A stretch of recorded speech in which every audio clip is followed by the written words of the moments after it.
Baik saudara, fokus dari Sabah petang ini, projek penanaman kelapa berimpak tinggi bakal menyumbang 1.2 bilion ringgit setahun. Perinciannya kita langsung bersama Inisia Dolus di Kota Kinabalu. Silakan Anne.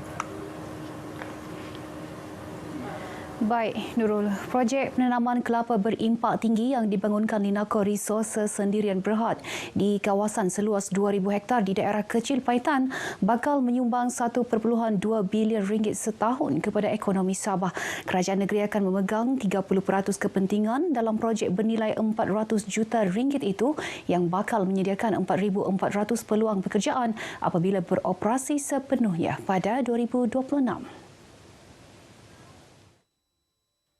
Berucap pada majlis pelancaran ladang kelapa Linaco di tapak ladang tersebut di Paitan, Ketua Menteri Datuk Seri Panglima Haji Jinor menzahirkan rasa gembira kerana memorandum persefahaman MOU yang ditandatangani antara Kerajaan Negeri dan Linaco Resources Sendirian Berhad untuk membangunkan industri berasaskan kelapa Sabah pada Mac tahun lepas akhirnya menjadi kenyataan.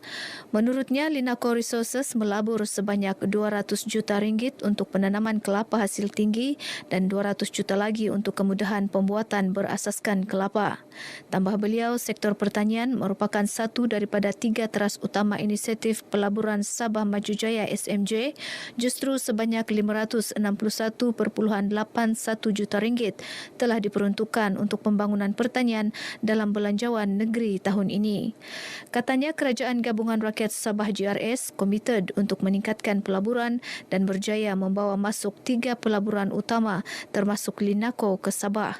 2 lagi pelaburan utama di bawah inisiatif SMJ ialah Kilang Kerajang Tembaga SK Nexilis dan loji pembuatan kacak solar kumpulan Kibing di Taman Perindustrian Kota Kinabalu KKIP. Hadir sama Timbalan Ketua Menteri merangkap Menteri Pertanian dan Perikanan Datuk Seri Panglima Dr. Jeffrey Kitingan, Menteri Pertanian dan Industri Makanan Datuk Seri Dr. Ronald Kiandi, Setiausaha Kerajaan Negeri Datuk Seri Panglima Safar Untung dan Pengarah Eksekutif Linaco Joe Ling. Penduduk pedalaman di Keningau menyambut baik kebenaran pengeluaran khas kumpulan wang simpanan pekerja KWSP sebanyak RM10,000 yang diluluskan kerajaan pada Rabu. Usaha itu dapat membantu mereka yang terkesan dengan pandemik COVID-19 melalui perbelanjaan terancang sekaligus dapat meneruskan kehidupan. Bagus juga nih kasih keluar 10.000 simpanan ini kalau dia perancangan yang betul lah. Saya pikir pun semua orang buat pengeluaran uang tunai 10.000 itu pun mungkin orang sudah perancangan. Bagi mereka yang sudah lama bekerja tetapi sudah pun tidak bekerja kan, bisa kata di kampung-kampung, jadi mereka boleh mendapat manfaat ini untuk digunakan untuk meluruskan kelangsungan kehidupan mereka lah. Bilangan yang orang-orang terkesan tentang perbelanjaan ke apa-apa bisnes kan, jadi mereka banyak terkesan, jadi saya setuju sangat-sangatlah. Sementara itu, Pembantu Menteri Kerja Raya yang juga Ahli Dewan Undangan Negeri Adun Bingkur, Datuk Robert Tawik menghargai keprihatinan kerajaan yang membenarkan pencarum yang ingin mengeluarkan caruman KWSP mereka untuk kelangsungan hidup setelah terkesan dengan pandemik COVID-19. Jangan kita sia-siakan yang kerajaan telah pun memberikan kebenaran untuk mengeluarkan 10.000 ini di caruman KWSP, kita gunakanlah sebaik-baiknya. Dan kita berterima kasih kepada Yang Amat Berhormat Perdana Menteri Malaysia. Perdana Menteri Datuk Seri Ismail Sabri Yaakob bagaimanapun menasihati pencarum untuk membuat pertimbangan sewajarnya sebelum melakukan pengeluaran tersebut. Jika sebelum ini persoalan berhubung pemberian vaksinasi kepada kanak-kanak diutarakan, kini ia sedang dilaksana bagi yang berusia 5 hingga 11 tahun melalui program imunisasi COVID-19 kanak-kanak PIC Kids. Hampir semua pusat pemberian vaksin PPV terlibat termasuk PPV Offside di dalam pusat beli belah sekaligus memudahkan para ibu bapa mengambil peluang membawa anak-anak apatah lagi ketika musim cuti sekolah ini. Ikuti tinjauan dilakukan wartawan Serina Olivia Chang.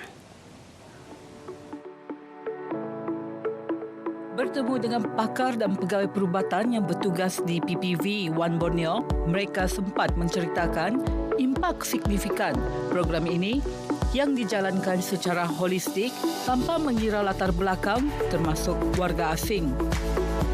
We want to assure them is very safe, and also want to encourage their kids to come for the vaccination before the new school year on the 1st of April, because we want to minimize the infection and also to avoid any cluster in the school.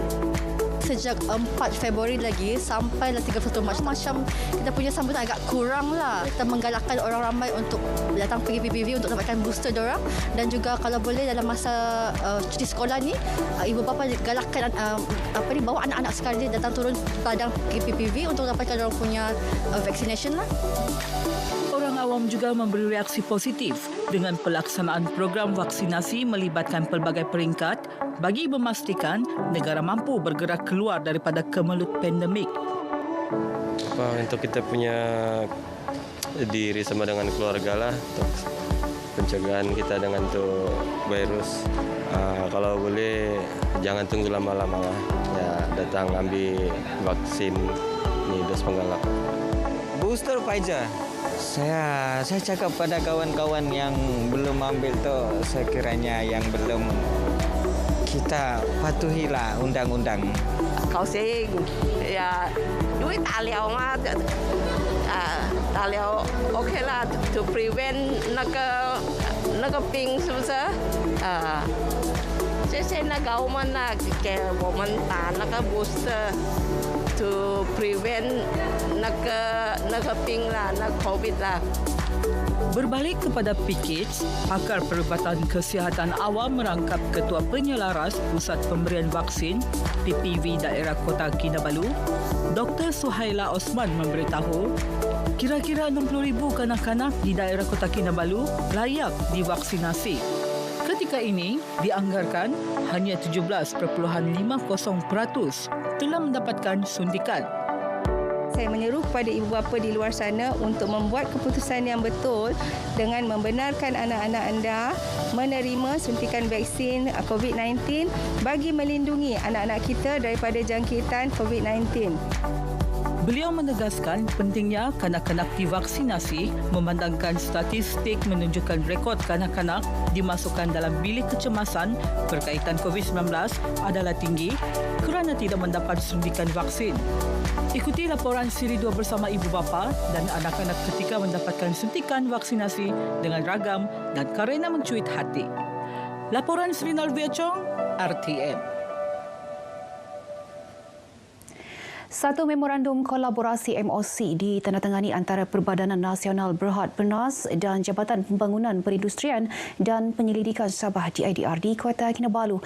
Ia bagi membantu usahawan kecil Bumi Putra dan bukan Bumi Putra di Sabah yang terjejas akibat pandemik COVID-19 selain menggalakkan usahawan industri kecil dan sederhana IKS menceburi bidang perniagaan berlandaskan sistem franchise dan pra-franchise. Pernas diwakili Ketua Pegawai Eksekutifnya Muhammad Hilaluddin Abdul Syukur, manakala DIDR diwakili pengarahnya Tiu K. Yue. Majlis menandatangani MOC ini turut disaksikan Pengerusi Pernas Datuk Zakaria Muhammad Idris. Bercakap kepada pemberita, Datuk Zakaria memaklumkan menerusi kolaborasi berkenaan, usahawan IKS akan menerima bimbingan menerusi projek Be Your Own Boss BYOB dan bantuan geran RM400,000 yang dikenali sebagai bantuan IKS. Ia dijangka memberi manfaat kepada 20 usahawan di negeri ini. Semenanjung kita lebih daripada angka yang kita beri di negeri Sabah ini. Dan untuk pengetahuan, kita sedang menerokai di negeri Sabah ini supaya kita boleh bersama-sama dengan peniaga-peniaga atau usahawan di Semenanjung untuk memberi peluang kepada peniaga-peniaga kita negeri Sabah. Projek BYOB menawarkan 2 program iaitu program Successful Women Entrepreneurship Engagement Talent untuk wanita dan program Young Entrepreneurship Engagement Talent untuk belia. Menerusi projek tersebut, usahawan berpeluang mengikuti latihan berstruktur, padanan perniagaan, pembiayaan dan pemantauan perniagaan selama 6 bulan. Markas Wilayah Laut 2 Mawila 2 Tentera Laut Diraja Malaysia TLDM terus komited meningkatkan kewaspadaan di perairan Sabah Timur susulan pembukaan sempadan negara 1 April ini. Usaha itu sekaligus bagi mengekang kemasukan pendatang asing tanpa izin. Panglima Mawila 2 Pangwila 2 Laksamana Muda Datuk Roslan Muhammad Yunus berkata, tugasan rondaan di kawasan perairan berkenaan terus dilaksana dari semasa ke semasa. Kita perlu lebih waspada kan, sebab apabila sempadan dibuka itu akan lebih banyak kedatangan orang dari luar kan. Jadi kita memang perlu lebih meningkatkan lagi kita punya kewaspadaan itulah. Beliau ditemui media selepas merasmikan program Jiwa Murni Mawila 2 sempena Hari Ulang Tahun TLDM ke-88 di Taman Didikan Kanak-Kanak Kurang Upaya di Sandakan. Mengenai program ini, Datuk Roslan berkata, ia merupakan inisiatif mengeratkan lagi hubungan silaturahim antara warga The Navy Pupil dengan komuniti setempat, antaranya melalui khidmat masyarakat. Saya ucapkan ribuan terima kasih banyak-banyak dan semoga perkara ini akan berlanjutan bukan saja daripada pihak TLDM sendiri tapi daripada pihak-pihak luar yang lain yang boleh mau mengambil bahagian untuk membantu kerja di sini. Ketika ini, institusi Taman Didikan Kanak-Kanak Kurang Upaya Sandakan mempunyai 16 pelajar yang beroperasi sejak 1975. Program Jiwa Murni berlangsung selama 3 hari bermula Khamis lalu, melibatkan kerja-kerja mengecat, selenggaraan dan pembersihan kawasan sekitar taman didikan tersebut. Baik, sekian paparan dari Sabah, keluarga Malaysia. Lengkapkan vaksinasi dan dos penggala anda. Dengan itu, saya Enesia Dolas kembali bersama Nurul Zamri di Angkasa Puri. Silakan, Nurul. Terima kasih, Anne, atas perincian itu.